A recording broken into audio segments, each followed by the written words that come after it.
Hello and welcome to a recommendation video. Today we're going to be doing my unappreciated favorites, books that don't get enough hype. So I have 8 books to talk about today. All of these are over 2 years old and have under 5,000 reviews on Goodnight.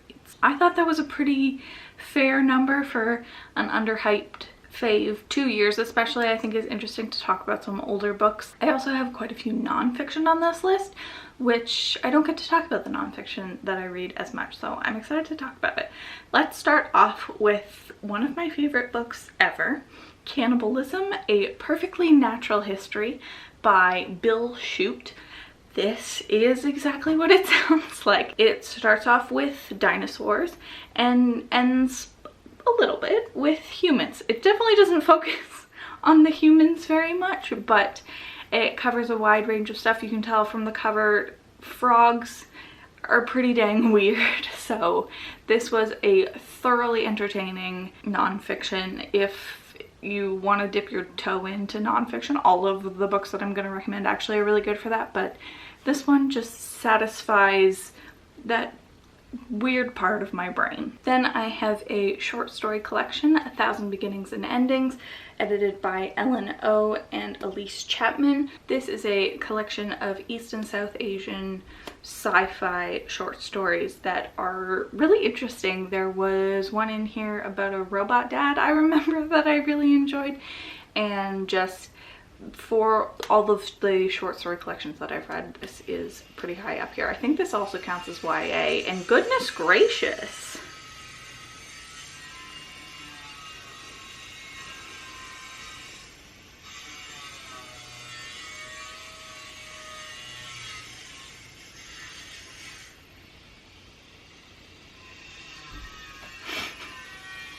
We might be here a minute. The neighbors are getting some work done, so I'm just staring daggers at the people outside. Next up, another nonfiction, I'll Have What She's Having.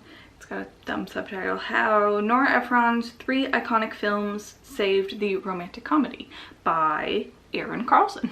This was a lot more interesting than I was expecting it to. I've read a couple of like pop culture nonfictions, but this was really interesting. I remember the thing that stood out about it to me was how when Nora Ephron made her movies set in New York, I know Sleepless in Seattle isn't, but the other two are set in New York, how it was not a popular tourist destination at the time and like really high on crime and stuff, and how she sort of turned it into the Paris of America and made it a desirable destination again, and a lot of influence on media that we have today. She also covers like Tom Hanks's history and how yes, he is the nicest guy ever, because of course he is. It was a really fun read. Next I have Tell the Machine Goodnight by Katie Williams. This I think probably gets a bad rep because of the cover, but it's a really interesting concept. It's about a future where I forget if it's spit or blood, but like you do a genetic test and it basically tells you how to be happy. And it's really interesting. This is more like a collection of intercut short stories. The construction's back, but we're barreling through. It's more like a collection of short stories with some of the characters coming in and out throughout them, but some really interesting concepts are covered in here and I really enjoyed it. The other thing about the test is it'll sometimes tell you very different things, like maybe what you need to be happy is to eat some grapes today, and for someone else it'll be leave your wife, you know? Like it covers a really wide range of stuff, which is really interesting. The last nonfiction that I have on this list is Defining Marriage, Voices, why do they all have subtitles? Voices from a 40-Year Labor of Love by Matthew Baume, who I recently discovered has a YouTube channel because my husband watches him, which was really weird. This was a really fun reading experience for me because I actually read it in podcast format. I don't actually think the podcast is available anymore. If you can find it, go for it. Where Matt Baume will narrate and read a chapter, and then he will do an interview with someone influential in the fight for marriage equality, either someone that he references in the book or someone more from modern day. It was just a really interesting read, and I think an important history if you care. You should care about marriage equality. The podcast format was especially fun too. I would definitely recommend reading it that way if you can, but if not, the book itself is still definitely worthwhile. Next, I have Awake and Dreaming by Kit Pearson. This is a children's book. It's from the 90s. 1996 is when it came out. So I remember reading this as a kid and really enjoying it, and I reread it fairly recently.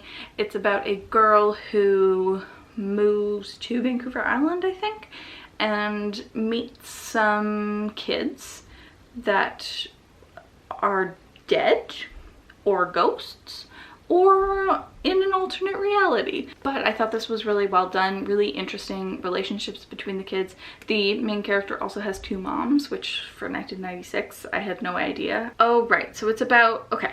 I am doing a very bad job of explaining it. Let me just let the back do it. Theo and her young, irresponsible mother seem trapped in their miserable, poverty-stricken life.